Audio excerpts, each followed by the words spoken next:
you, everybody. Everybody for coming, especially Grand Canyon University over there. Way to go. The lopes, the antelopes are in the house. And they're my people. I just want to point out before we get right into it that they skipped class, but they said Skip's their teacher. I'm the teacher today. I take full responsibility for your education today. I am very, very, very alarmed by that. I am not interested in assisting kids missing school, especially when they're destined for an F, because if Skip's your teacher, you got a problem.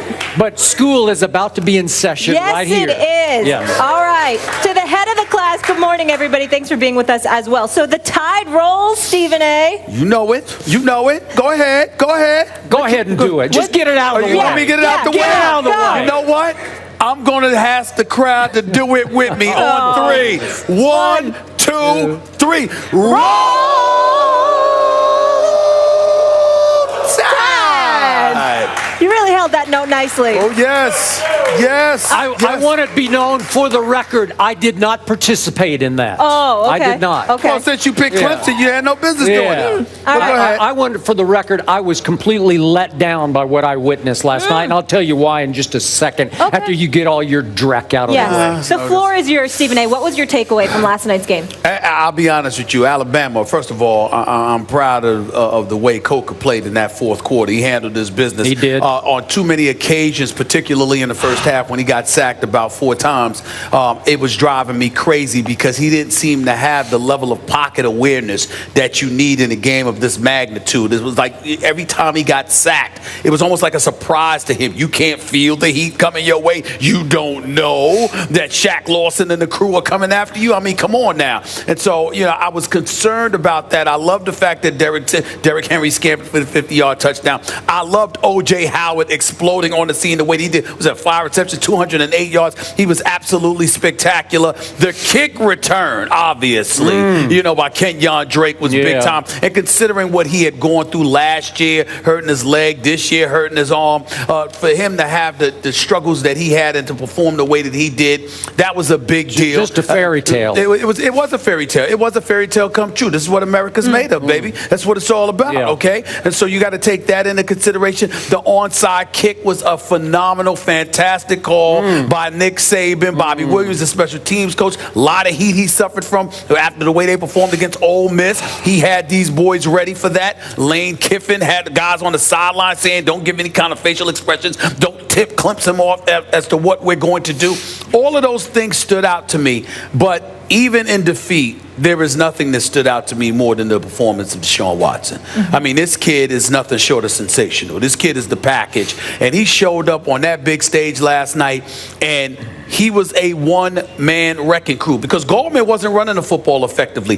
The Alabama Crimson Tide held him in check. Now, he did have a couple of big plays, including, I think it was like a 38, 39-yard scamper off a short pass late in the fourth quarter. I give him a lot of credit for that, but he couldn't run the football effectively. The only person that could run the football effectively on Alabama was Deshaun Watson. But to do what he did with his arm, to pass for 405 yards, to put on the show that he put on, I kept mentioning Vince Young while I was tweeting during the game because it literally scared me to death. Every time this guy touched the ball, I'm like, my God, stop him. Figure it out. Do something. And they couldn't figure it out. Ultimately, there were 2 pivotal drives in the fourth quarter where they did neutralize Clemson, and Clemson wasn't able to score, and that's how Alabama was able to pull away. But in the end, what it comes down to is that Alabama, a complete team, a big-time defense, with Derrick Henry and Coker showing up and O.J. Howard coming out of nowhere to do what he did. That was a great performance, but it was desperately needed because you walk away with 2 things. Alabama, meaning Nick Saban, his 5th national championship, 4th at Alabama. That's one thing you walk away with. The other thing you walk away with is Deshaun Watson and how special this kid is. I mean, that was a great game, and it was pretty much because of him. Because if it were not for him, Clemson would have gotten blown out the building. Deshaun Watson is special. That's what I walked away from. I told you that yesterday. I picked Clemson for one reason and one reason only. Deshaun Watson. I told you he destroyed my Oklahoma Sooners in the semifinal Orange Bowl. And I thought he could at least gash and gouge the Alabama defense, as I told you he would last night. What Deshaun Watson pulled off to me was the single greatest performance in a losing effort I have ever witnessed, ever, in any sport, and I've been doing this for a long, long time. Greatest losing performance I have ever witnessed. To me, it was even greater than Vince Young's in victory performance in the 2006 Rose Bowl National Championship game against USC, because the degree of difficulty was so much higher for Deshaun Watson, because we all agreed going in, this is an all-time great Alabama defense, ranked number 1 in the nation. And he did that to that defense? Are you kidding me? He threw for a national championship game record, 405 yards. Are you kidding me? He had 478 total yards, another national championship game record against that defense. He put up 40 points against that Alabama defense. If you had told me as I sat here 24 hours ago that Deshaun Watson was going to put up 40, I would have said they'll win by 10 at least, because I'm going to remind you this. The Clemson defense was ranked nationally number 2 to Alabama's in defensive efficiency, number 2 to Alabama's. And Deshaun, despite all he did, lost the game because of some shockingly shameful breakdowns by the Clemson defense. I'm disgusted by it. I was so let down. People are calling this a great game, a classic game. It was not. It was a defensive nightmare. It was a travesty for the Clemson Tigers program, because this defense doesn't give up big plays like this. They didn't do this all year long. And all of a sudden, it was breakdown after breakdown after breakdown. And I felt so sorry for Deshaun Watson, because I'm not sure what more he could have done. He did throw the one fairly early interception. To Eddie Jackson, All right, fine. You brought up Eddie Jackson yesterday. Good for you. But in the end, I don't know how much more one human being could have done for the losing team than put up 40 points. And can I just quickly go through the litany of breakdowns? Listen, you brought up O.J. Howard. He was a ghost all year in Alabama's offense. He was a disaster for them of being overrated, because everybody expected so much from him. He caught 33 balls this year for a grand total of 394 yards. Yep. Last night he had 208 yards receiving, a national championship game record. O.J. Howard became Oh No Howard. They treated him, the Clemson defense, like he was the ghost that he was all year. Like, we don't have to cover. You got to cover him. He's actually about 6 feet 6 inches tall, and he's probably going to be a pro football player. You have to put one guy on him. How about one guy? Twice they completely busted coverage and let him run free for a 53-yard touchdown and a 51-yard touchdown. If you do that, you're probably going to lose the game. And then later in the game, they throw him a little out route pass of about 2 yards, and he turns it up, and they miss 2 easy tackles, and he escapes up the sideline for 63 yards and sets up the crushing, clinching touchdown. Okay, don't give me that look. You got to make that tackle on the edge. No, I'm sorry. No, because he didn't make a great play. They just made bad plays. Well, they made bad plays, but you're being a bit disingenuous. No, I'm not. I'm getting ready to tell you why. This is what you're missing. You know as well as I do that Mackenzie Alexander, that's a big-time loss. It's huge. Listen, what I'm saying, it's a huge loss. If he's out there at that corner spot, O.J. Howard doesn't turn the corner and scamper down the sideline to put them in position for that winning for that game-clinching touchdown. That does not happen. He makes that tackle, but the reason you got a reserve in there for a reason. The reserve ain't Mackenzie Alexander. So that's who, by the way, is going to be a first-round pick. And I told you yesterday he would be the best cornerback on the field last night. That's true, but at the same time, he was already playing with the bad hamstring. Well, I also talked to you about big boys and the beef, and somehow, some way, you're going to be on the court with these boys, and somebody's going to get hurt because you got these big boys that are leaning on you. The big boys got their butts kicked last night. They're slow. They're slow, but they're big. They're slow. Get that fly out of there. They're slow, but they're big, and when they hit you, it's painful. Yeah. O.J. Howard with the one touchdown that he scored, 2 touchdowns he scored, but one of those times he was lined up on the line of scrimmage and gave the impression that he was going to be blocking. So it was a blown coverage on their part. All I'm saying to you is this. Well, listen, it was brilliant on Alabama's part because you fooled them. The fact of the matter is, and also take into account this, Alabama was also a victim. They just weren't a beneficiary of it. They were also a victim of it. This walk-on, this kid Renfro scores 2 touchdowns. I mean, early on. He did it to Oklahoma. Don't tell me he was some closely kept secret. What I'm saying, he killed Oklahoma. What I'm saying to you is that he's a walk-on. You were anticipating he's really good. I'm not saying he wasn't. He's clearly good, but I'm just saying to you, you weren't anticipating that. And they had a freshman on them. So when you look at it from that perspective, there's blown stuff on both sides of the ball. And in the end, if you want to sit there and say 40, that's fine. But last possession for Clemson, Alabama was basically in the prevent defense, just giving everything they could under, trying to do what they could to make sure you chewed up as much time or maybe on the clock Deshaun was as just possible. out of his mind, hot by that point. Deshaun was hot, but keep in mind the 2 previous drives he couldn't score anything. Okay, let me finish my litany of breakdowns. Sure. Okay, you mentioned Derrick Henry. Yep. Okay, you realize on 16 other carries except the one you mentioned, he had 2 yards or less. So Clemson did a hellacious good job on Derrick Henry, except in the first quarter, they bust a defense and have a gaping hole, and he just trots 50 yards untouched for a touchdown. Okay, you can't do that in the national championship game if you think you're going to win it. Okay, now let me go to the next one. Sure. Remember, 3rd and 11. I'm going to the 4th quarter. The game. This is right before the onside kick. 3rd and 11. Your man Jake Coker drops back. He'd been under fire all game. He throws 38 yards for a huge, big, long completion. It's another bust. And again, is it a Mackenzie Alexander problem? It probably is at that point. And let me cap this off with, if you're going to let a kid as fast as Kenyon Drake loose on a 95-yard touchdown in the middle of the 4th quarter, a kickoff return, you're probably going to lose that football game. I just gave you 7 huge play breakdowns that Clemson was not capable of all year. We didn't see that from them all year long. They didn't won go every against game. Alabama all year. But Alabama had a mediocre offense this year. I don't care what you say. Well, again, I agree with that. But my point to you is that mediocre offense also has the reigning defending Heisman Trophy winner, not to mention a massive offensive line, and they beat you up. What I'm saying to you is that in the game of football, when you're talking about a superior team, usually that has something to do with it. What I mean by Alabama,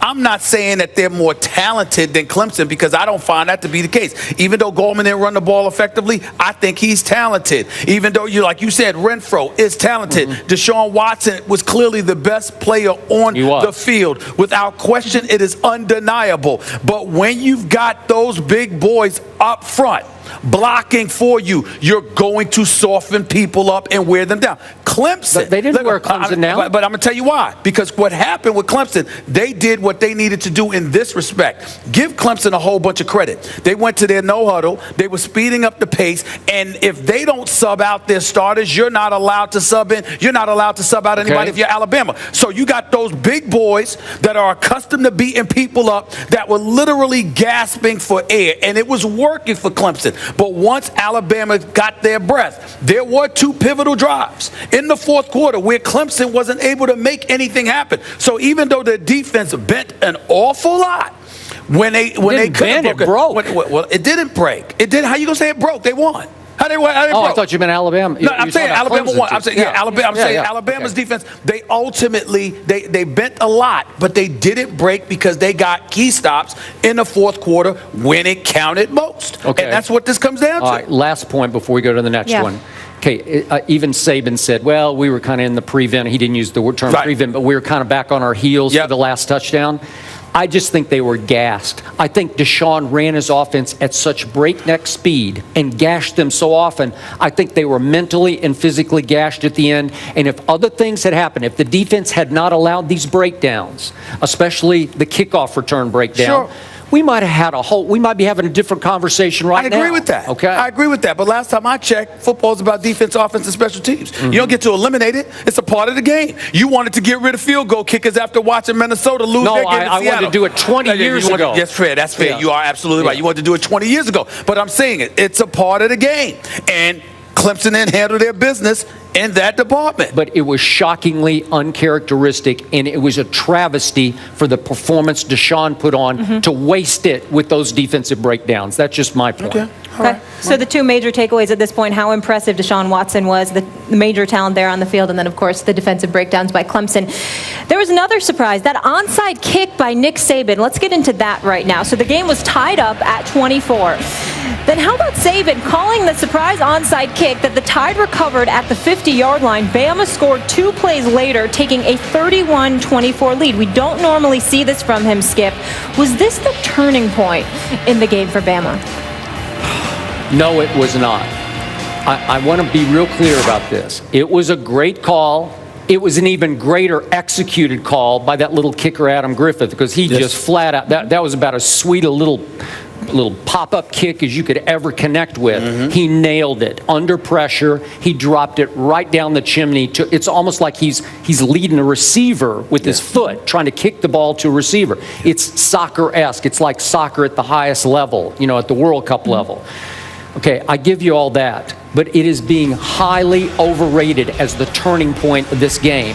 And I don't want to hear that Nick Saban was so desperate he had to resort to it at this point in the game, because it's way too early. This is 10 minutes and 34 seconds left in this football game. A whole lot was about to happen, and a whole lot had just happened. You just brought it up.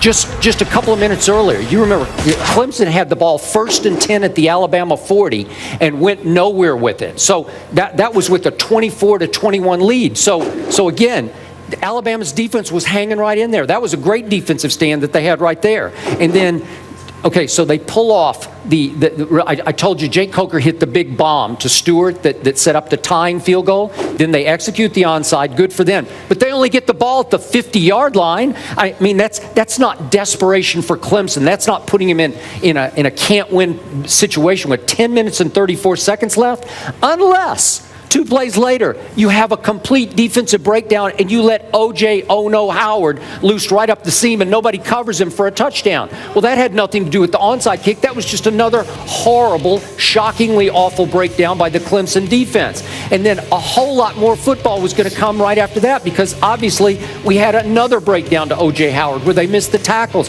We had the kick return. We had Deshaun going back and forth. A whole lot of things happened in that football game in the last 10 minutes. So I have no idea how anybody could suggest that the onside kick, as beautiful as it was, changed the course of the football game. My response to you would be, if we were talking about the Cowboys, for example, you would understand. Because when your heart is invested in a particular outcome, you would understand. I'm sitting back there. You picked Clemson. I picked Alabama. And we're going at it. We're debating about it. And I'm watching last night, and I'm like, oh, my God, can they stop this guy? I don't know how they're going to stop this guy. This guy, he's scrambling. He's throwing passes. He's doing everything. How you going to stop him? How you going to stop him? How you going to stop him? They tied the game at 24. And all I'm thinking about is, how they going to stop this boy? So what I'm saying to you is that even though you can point to things that subsequently happened, if living in the throes of the moment, you yourself have to admit, even though he was stopped on the previous drive. He was. First and 10 at your 40-yard line. They shut him down. No points. The drive before that they had scored, though. But even you have to admit, it was an aberration in your mind. You knew good and damn well Deshaun Watson was going to go downfield and do something. You had no doubt in your mind, even though Alabama had stopped him on that particular drive, you had no doubt in your mind that he was going to come back and somehow, some way, he was going to put up some more points. So I'm saying to you, imagine somebody else that didn't pick Clemson that's sitting there and watching this dude put forth just a spectacular performance where he looks absolutely unstoppable. You had to get some kind of edge, somehow, some way, to put them on their heels, as opposed to the game being tied or them having a lead, knowing that they got Deshaun Watson to throw back in the game at any given moment. So getting the ball back after tying the game at 24 with a field goal, putting themselves in a position to get that go-ahead touchdown, all of a sudden you're operating at an advantage instead of being desperate at a disadvantage, because you're trying to figure out in the throes of competition, how am I going to stop Deshaun Watson? That's why I think the play was pivotal. Certainly O.J. Howard and the breakdown that allowed him to score those 2 touchdowns, the Kenyon Drake 95-yard kickoff return, all of those things are pivotal. That's a given, because those are accurate actual points that ultimately were produced. But when you talk about a potential momentum swing, to me, as somebody who picked Alabama to win the game, I'm sitting there scratching my head like, my God, how are they going to stop this kid? They got to get the ball back.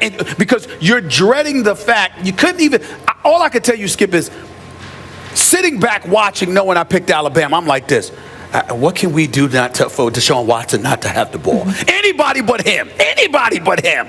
That's all you were thinking about because he looked that unstoppable. So the fact that Alabama was able to get the ball back on the onside kick made a huge, huge difference. Huge difference? Yes, it did. Okay, so yes, there are 10 minutes and 34 seconds left in a game that is tied at 24. Right. And the final score is 45-40. And you're telling me that was the turning point? Yes. They got the ball at the 50-yard line, and another defensive breakdown allows the 31-24. But I'm saying the touchdowns are actualities. I'm talking about. I'm just speaking about momentum. Obviously, if they don't score, we're not saying this. If they can't get it done, they're not saying it. Of course, it was finished. It was culminated with the O.J. Howard touchdown. Of course, it was accentuated when Kenyon Drake returned a 95-yard kickoff return. But I'm talking about just in terms of momentum, not actual points. I'm saying in that moment, you were caught up in get the ball away from Deshaun but Watson. Deshaun takes it right back down at 31-24, and he's got 3rd and 7 from your 14-yard line and threw a sweet ball right into the corner to his receiver,